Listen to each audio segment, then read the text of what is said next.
Good evening and welcome to yet another exciting edition of Healthy Living every Wednesday at 7 p.m. Thank you so much for making us part of your family, liking our social media platforms, Facebook, X, Instagram, Twitter. We really appreciate you. And also thank you so much for the comments and questions that you've been sending through to the department, and hoping that our answers are promptly and satisfactory.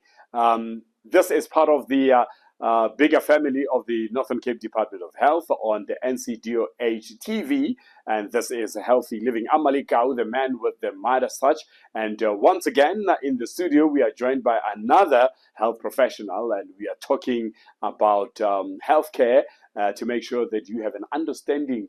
Remember that the responsibility of your health lies squarely on your shoulder. We are here as the Department of Health to assist you in the quest of making sure that you get back on track and become healthy, and not forgetting that we need to do the utmost best as a community to make sure that we're healthy by eating healthy, by exercising, by checking now and then our mental health, and really having a sound body and mind healthcare routine that we need to adhere to. Remember that exercising is not expensive. It's actually very free. You don't need to go to a gym and affiliate to exercise. Just running around in your yard, around the house, jumping up and down, just any physical movement within your house. As communities, you must arrange yourselves within your blocks, elderlies, young people, and ask your local councillor if you can use your local community hall and volunteer to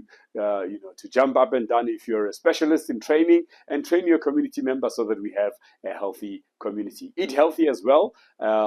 Get into the culture of planting vegetables within your yard, which will work out cheaper at the end of the day to eat healthy. And today we are talking about another element of healthcare which normally doesn't get spoken about. They have a lot of work. There are very few of them in the province, but have a lot of work. And we're talking about social workers, specifically the role of social workers in the Department of Health in the Northern Cape. We are joined by the social worker supervisor at Robert Mangaliso Sobukwe Hospital, Elaine van den Berg, who's in the studio. Thank you so much for joining us, and good evening. Good evening. Now, firstly, what is the origin of social work as a profession, and how did it develop within healthcare? Okay. At first, it was according to the Industrial Revolution. A lot of people were in poverty, and it was more like a charity thing that started, and it later developed into a profession as social workers to help people in poverty. And in the healthcare system in South Africa, the biggest thing that happened is during the HIV/AIDS epidemic, where people realized that we cannot put people on treatment if we don't have a treatment supporter. And to have a treatment supporter, you need a social worker to assess the social circumstances and to make sure that everybody has someone to care for them and look after them and make sure that they adhere to their treatment.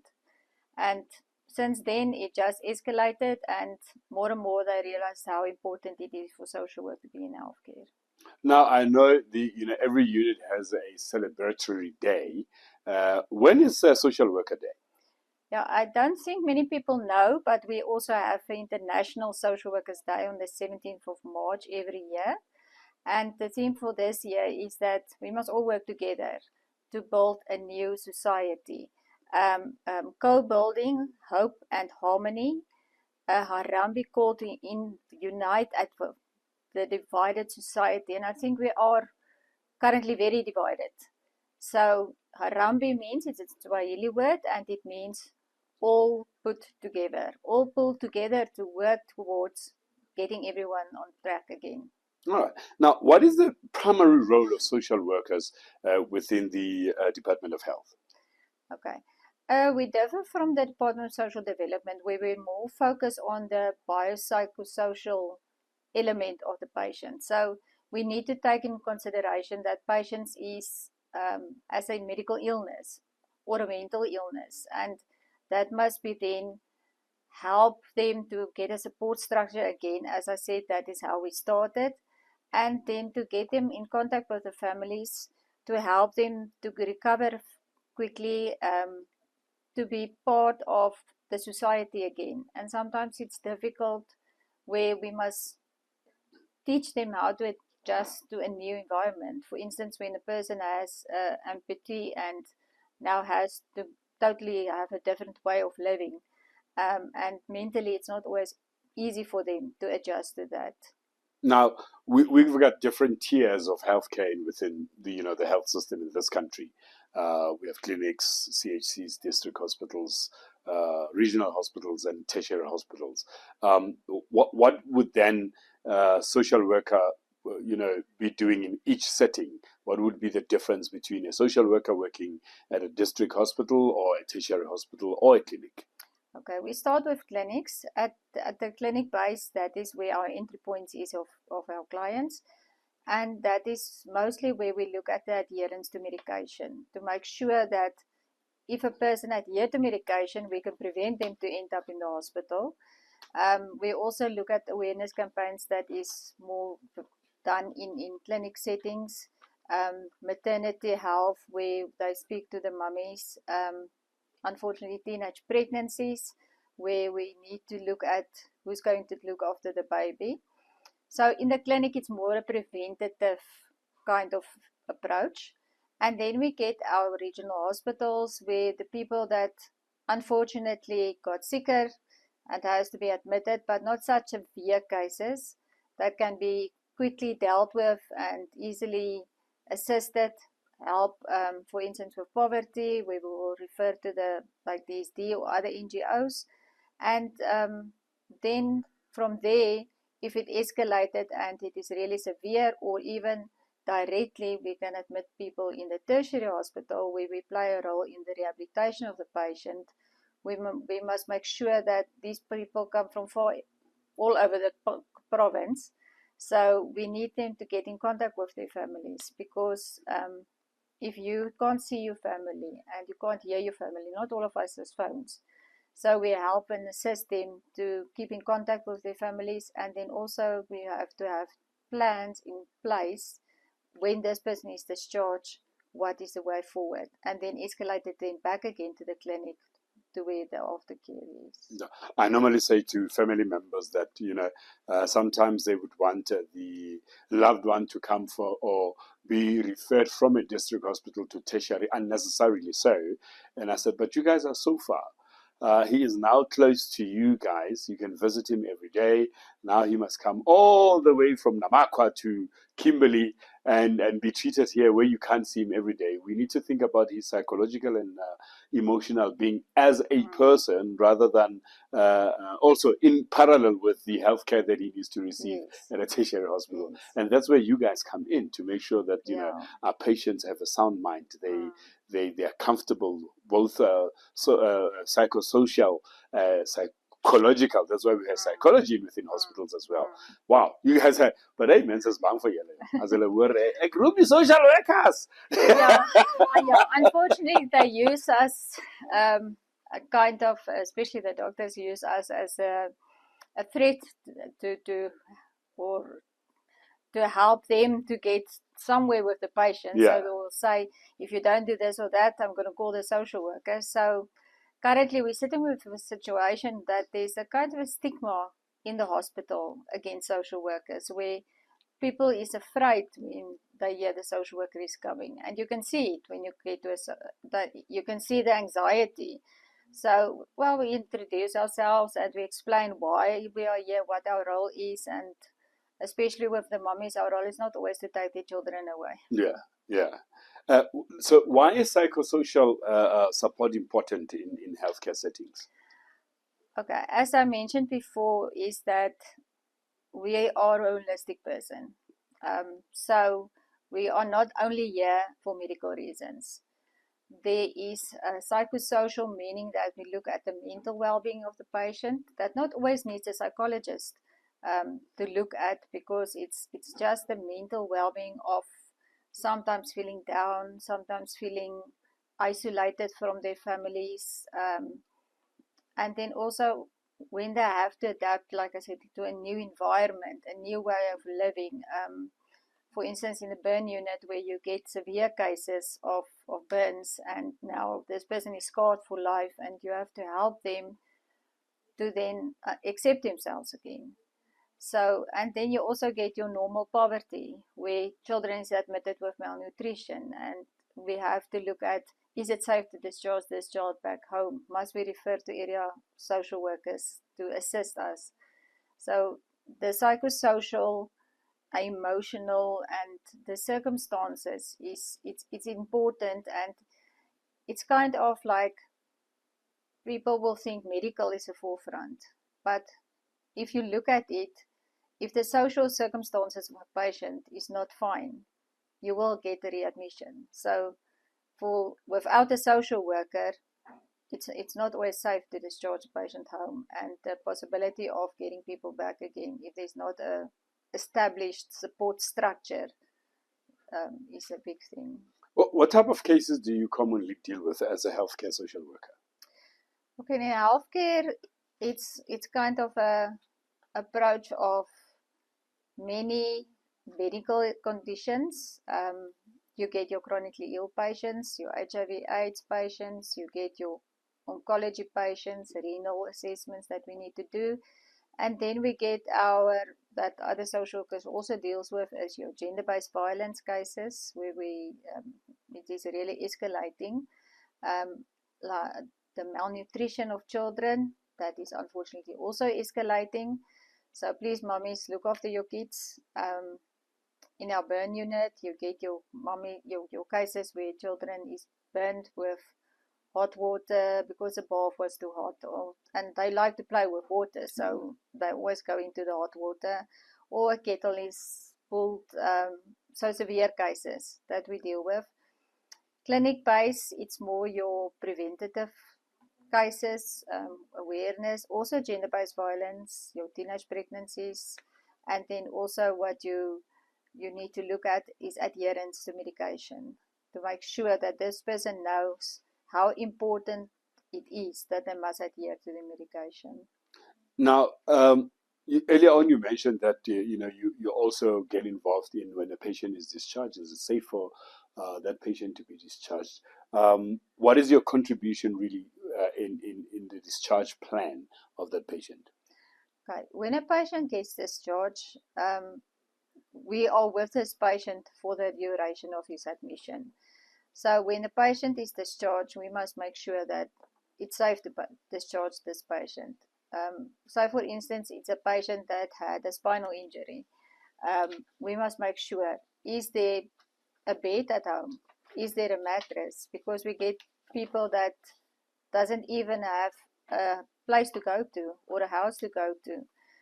We get people that is on oxygen that does not have electricity. So the role we play there is to say, we need to talk to the municipality and let them register, let them not pay electricity, or make sure that we explain to the doctor, listen, here, there is no electricity at home, so we must look at rather a container that does not need electricity, or a cylinder that does not need electricity. So everything must be in place. As said before, that if you're not safe to go home, if a child goes back into the same environment, either the child will be readmitted or even the child can die.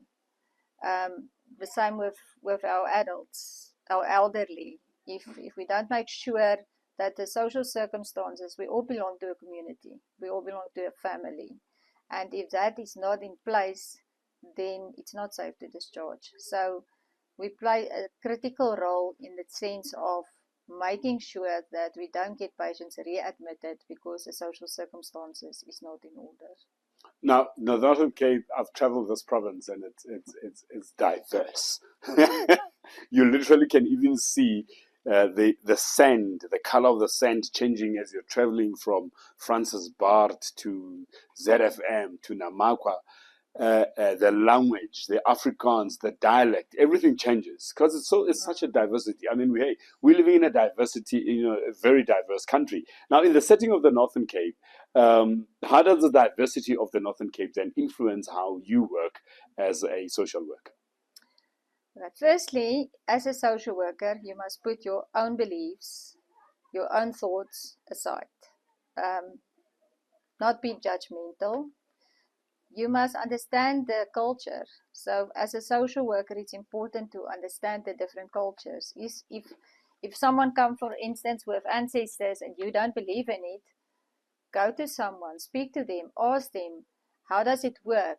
How do they believe? Because you can't put your belief on someone and try and change their beliefs. So one of the things is you must really make sure you understand the culture that you're working with. And that is why it's important that as a social worker, we have a form that we use and we ask certain questions. And one of the questions is, what is your home language? So you can know what you're working with. It doesn't help you just barge in and start with, okay, why are you here? This is a medical reason, and now we need to get you healthy and rehabilitated and back home. The person says, yeah. Like one patient once said to me, I only understand when the Afrikaans doctor is speaking to me. And that's actually sad. So for social workers, we make sure if I don't understand the language, I get a translator. So we either use the sisters in the ward or you can use your sister at the clinic. With our Platfontein cases, we even call a community member of a community health worker in Platfontein, and we do telephonically translation so that the patient can understand exactly what is expected of them. Or we will try and get a family member that can speak Afrikaans, but you never speak to someone that you can see does not understand you. And if you ask them, do you feel comfortable speaking with a translator, or would you rather speak to a social worker that can speak the language? In our setting, we have the opportunity of that, but unfortunately, with the clinics where there's only one social worker in the clinic, they have to make use of the translators. No, I would love to see you speak, Zwana. That is one of my goals this year, is that, so if there's anyone out there that can help me to do Tswana classes, yeah, because it also doesn't help you learn it online, and no. You want to have a one-to-one class and you need to speak the language. And Tswana is different. It has different dialects. Very different. If you're working in the settings of JTG, the dialect is different to the setting of Polokwane in Francisbaard. Yes. Wow.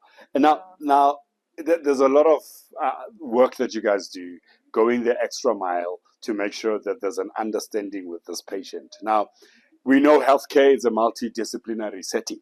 So how do you then collaborate with other healthcare professionals? Okay, we always work in a multidisciplinary team. So we work with our physios, our OTs, occupational therapists, dietitians. Because a person is a holistic person. So we as social workers must also make sure that if you see you pick up things that you think, okay, another profession needs to deal with, that they may be missed or they were never referred to.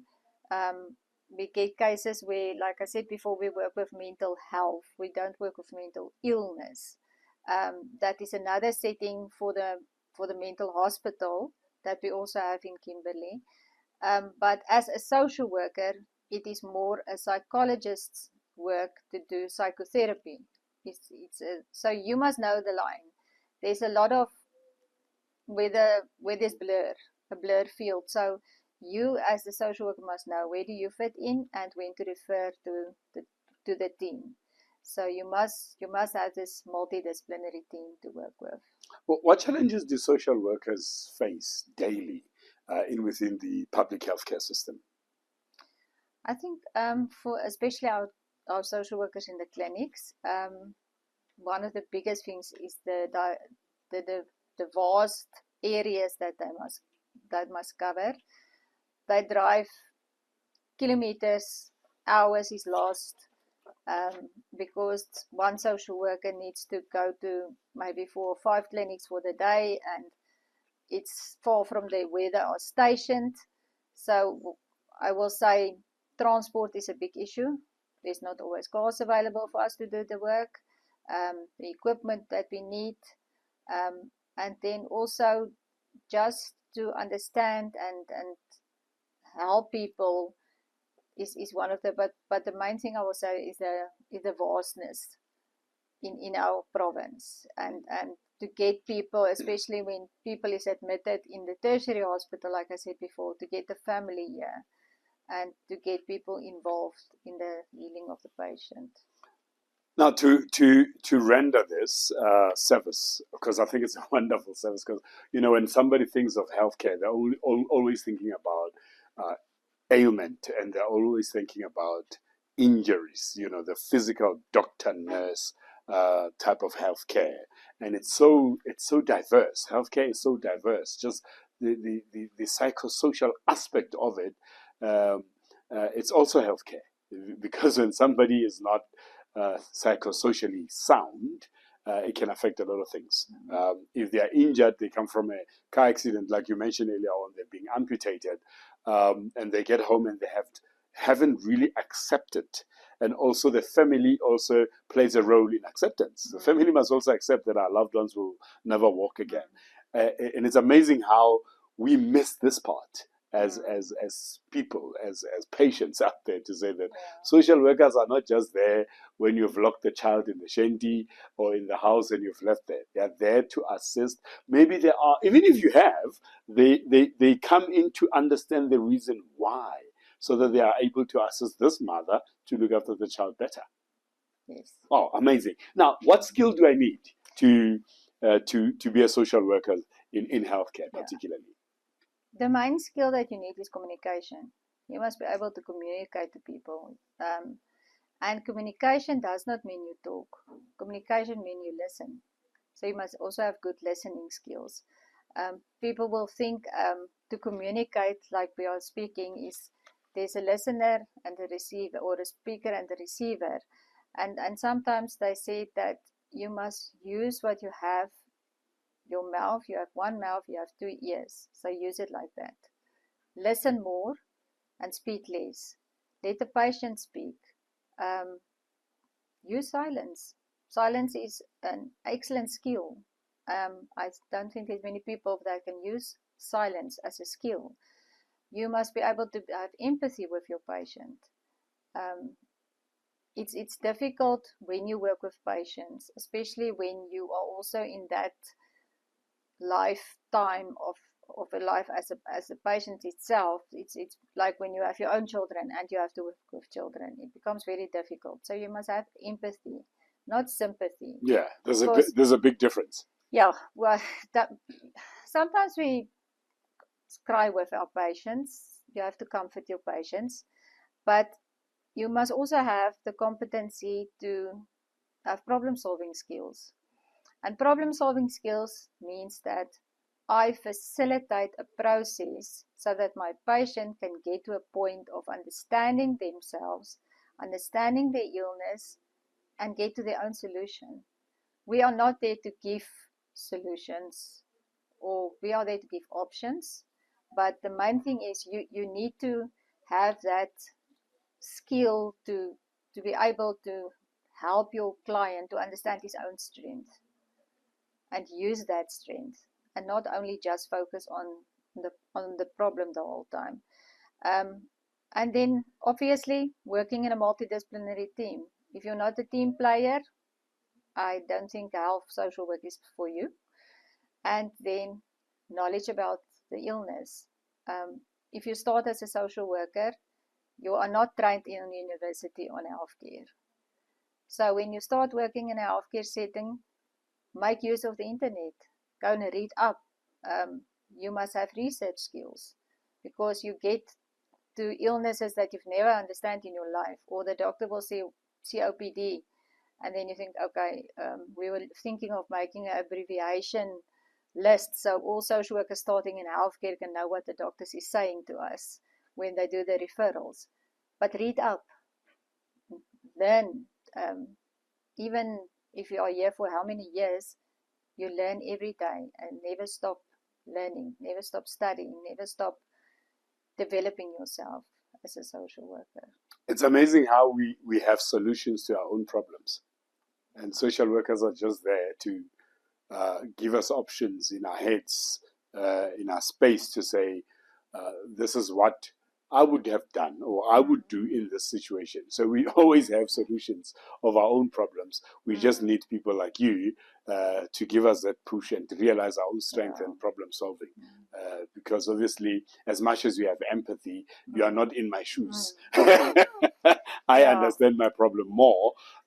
Yours is just to guide me in the right direction. But thank you so much. I just want to add to that is that it's like a mirror where you reflect back what the patient is saying. And with people that is in trauma, and all our patients that is in health is in trauma, your mind blocks things out. So as a social worker with that skill of probing and with not interrogating, probing them, helping them understand things, just a calm environment helps people then to come up with their own solutions. Oh. And let's thank you, because I don't think you get this enough. Thank you for doing what you guys are doing and making sure that our community psychosocial well-being is looked after, and doing what you're doing, pushing us in the right direction sometimes, even though we don't want to go there. there's a way, let us spanner, break to push us in the right direction, and making sure that we are safe out there. Thank you so much, because I don't think our communities understands and appreciates the role that you play in healthcare. It's always about doctor and nurse, never social worker, never psychologist, never anybody else, including our porters out there that are pushing these patients to where they need to get if they're immobile. We do have cleaners that make sure that the space that doctors work in is clean. But thank you so much. Thank you for the opportunity to be here, and thank you for helping us also bring out the message there that social work is important in healthcare. Yes, it is. Out there, communities, make sure that whatever problems you have, seek out help. Go to your local clinic. Social working in healthcare is very important. Go to your local clinic, consult, find out who's the social worker. If you don't have physical ailment or viral ailment, and talk to them and seek advice. Remember, these are professionals that will never steer you in the wrong direction. They're working within the confinements of the law, and they understand healthcare and also are able to guide you in your social surroundings. And thank you so much for tuning in this week of Healthy Living on NCDOH TV. I'm Malik Au. Be sure to join us again next week on Wednesday, as we have yet another exciting topic. Let your family and friends come into the space. Let them know about these platforms. Let them like and follow us so that they can get the good news. Healthcare education is a good news. Remember, as we were talking about the mirror effect, the responsibility of your health lies squarely on your shoulder.